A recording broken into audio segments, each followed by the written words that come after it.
Good morning, students. I welcome all of you in my maths class. Let's start our today's class with Saraswati Mata Mantra. Om Ehi Kali Maha Saraswati Deviye Namah. Om Dev Guru Vidya Dipate Brihaspati Namah. तो let's start. Student, जैसे कि आपको पता है हम 5th chapter कर रहे हैं. कल हमने एक्सियम्स करे थे. Today we are going to discuss Euclid postulates. In your class you have 5 postulates which is given by Euclid's. मैंने कल आपको एक्सप्लेन किया था स्टूडेंट पोस्टुलेट का मीनिंग क्या होता है, स्पेसिफिक स्टेटमेंट्स जो हम मैथ्स के लिए यूज करते हैं. यहाँ पर आप देखेंगे मैंने कल आपको बताया था पोस्टुलेट का मतलब क्या होता है. He use the term postulate for assumptions that were specified to geometry. वो अजम्पशंस जो हम ज्योमेट्री के लिए यूज करेंगे हम उसको क्या बोलते हैं, पोस्टुलेट्स. तो हम आज 5 मेन पोस्टुलेट्स करने वाले हैं students. Let me explain first. A straight line may be drawn from any one point to any other point. कोई भी स्ट्रेट लाइन एक पॉइंट से दूसरे पॉइंट तक ड्रॉ की जाती है. आप अपनी कॉपी में पोस्टुलेट नंबर 1 नोट करेंगे और इसके साथ इसकी फिगर बनाएंगे. अब देखो आपकी फिगर कैसे बन सकती है इसके अंदर फर्स्ट पोस्टुलेट की. अब इसने बोला है किसी भी पॉइंट से किसी भी पॉइंट तक एक स्ट्रेट लाइन ड्रॉ हो सकती है. तो हम ये लाइन ड्रॉ कर सकते हैं.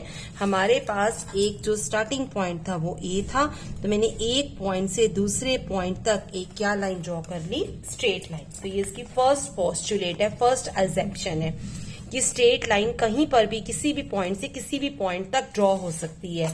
ये नहीं कि सीधी ही होगी. यहां से लेकर अगर मैं इस तरह की लाइन ड्रॉ करूंगी, this is also a straight line. इसके साथ एक एक्सियम जुड़ा हुआ है, given two distinct point there is a unique line that passes through them. इसको अच्छी तरीके से लर्न करेंगे, ये भी यूज होएगा student. Given two distinct point there is a unique line that passes through. यहां से हमारे 2 पॉइंट्स बनते हैं मेन, कि कभी भी अगर 2 पॉइंट्स दे रखे हैं तो उनमें से हमेशा एक ही स्ट्रेट लाइन क्रॉस करेगी, और अगर एक पॉइंट दे रखा है तो उसमें से हम infinite number of lines cross कर सकते हैं. आप इसको बहुत अच्छे तरीके से समझेंगे कि अगर कभी हमारे पास एक पॉइंट होता है तो इनफाइनाइट लाइंस हो जाएंगी, और अगर हमारे पास 2 पॉइंट्स हैं तो उसमें से एक सिंगल लाइन क्रॉस करती है. बहुत इंपॉर्टेंट एमसीक्यू है स्टूडेंट्स, ये इसको अच्छे तरीके से अपने दिमाग में बिठाएंगे.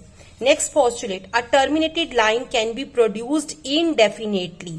अ terminated line can be produced indefinitely. इसका मीनिंग क्या है कि स्टूडेंट्स आप यहां देखेंगे कि अगर हमारे पास कोई भी एक लाइन दे रखी है तो हम उस लाइन को किसी भी दिशा में कितना भी प्रोड्यूस कर सकते हैं. जैसे मान लो मेरे पास एक ये लाइन है ए और बी, तो मैं इसको किसी भी साइड पर कितना भी प्रोड्यूस कर सकती हूं. इस लाइन का ये मीनिंग है कि हम इसको इनडेफिनेटली यानी कि एक लाइन को हम किसी भी दिशा में कितना भी प्रोड्यूस कर सकते हैं. A terminated line can be produced indefinitely, यानी कि हम उसको, जैसे ये लाइन बनी हुई है, जिस मर्जी साइड जितना मर्जी बढ़ा सकते हैं. मान लो मेरे को 10 सेंटीमीटर लाइन बनानी थी और यहां पर मैंने ये बना दी 4 सेंटीमीटर लाइन, तो मेरे को उसको 10 बनाना है. तो मैं हो सकता है 3 इधर बढ़ा लूंगी, 3 इधर बढ़ा लूंगी, या 10 के 10 इधर बढ़ा लूंगी. Next, A circle can be drawn with any center at any radius. Third postulate है कि सर्कल कहीं पर भी बनाया जा सकता है किसी भी सेंटर से और कितने भी रेडियस का. Circle can be drawn with any centre. Circle plane पर किसी भी सेंटर से बनाया जा सकता है और कितने ही रेडियस से. अब आपको पता है आप लोग सर्कल ड्रॉ करते हो, जैसे हमारे पास एक थर्ड आ गया, हम मान लो 2 सेंटीमीटर रेडियस ले लेते हैं, हम सेंटर पर कंपास रखते हैं और ये सर्कल ड्रॉ करते हैं. हम कहीं पर भी किसी भी प्लेन सरफेस पर, प्लेन मतलब 2 डायमेंशनल, कितने भी रेडियस का किसी भी सेंटर से हम क्या ड्रॉ कर सकते हैं, circle. This is third postulate. Fourth, all right angles are equal to one another. सारे राइट एंगल्स मतलब 90 डिग्री का एंगल.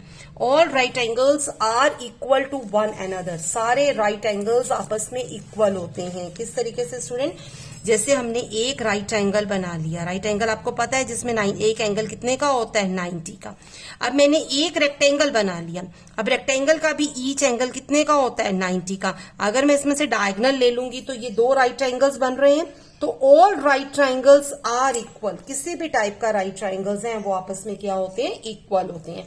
हम आइसोसीलेस राइट ट्राइंगल भी बना सकते हैं।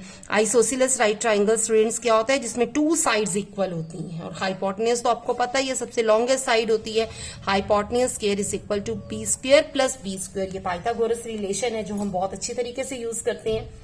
तो इस वाले एक्सियम में कहा गया है all right angles are equal, सारे राइट एंगल्स क्या होते हैं, are equal to one and other. Angles की बात, जैसे यहां पर अगर मैंने ट्राइंगल का नाम लिखा ए बी सी डी और यहां पर मैंने नाम डाल दिया ए बी सी डी, तो यहां पर जो मेरा बी एंगल है वो डी एंगल के इक्वल भी है, बी एंगल बी के भी इक्वल है। तो all right angles are equal, सारे 90 के एंगल्स आपस में इक्वल होते हैं। वेरी वेरी इंपॉर्टेंट, अब जो मैं आपको फिफ्थ पोस्टुलेट समझाऊंगी स्टूडेंट्स, बहुत इंपॉर्टेंट है। यही वाला पोस्टुलेट आपने अपनी 5.2 एक्सरसाइज के दोनों क्वेश्चंस के आंसर्स में लिखा जाएगा। तो ये एक्सरसाइज आज आपका क्लास वर्क रहने वाली है। आप ये मेरे से पोस्टुलेट समझेंगे अच्छी तरीके से और ये दोनों क्वेश्चंस आप सोल्व करेंगे। इन दोनों क्वेश्चंस में हम फिफ्थ पोस्टुलेट की बात करने वाले हैं। ठीक है स्टूडेंट्स, अब मैं आपको समझाती हूँ और आपको बहुत अच्छे तरीके से इसको लर्न भी करना है।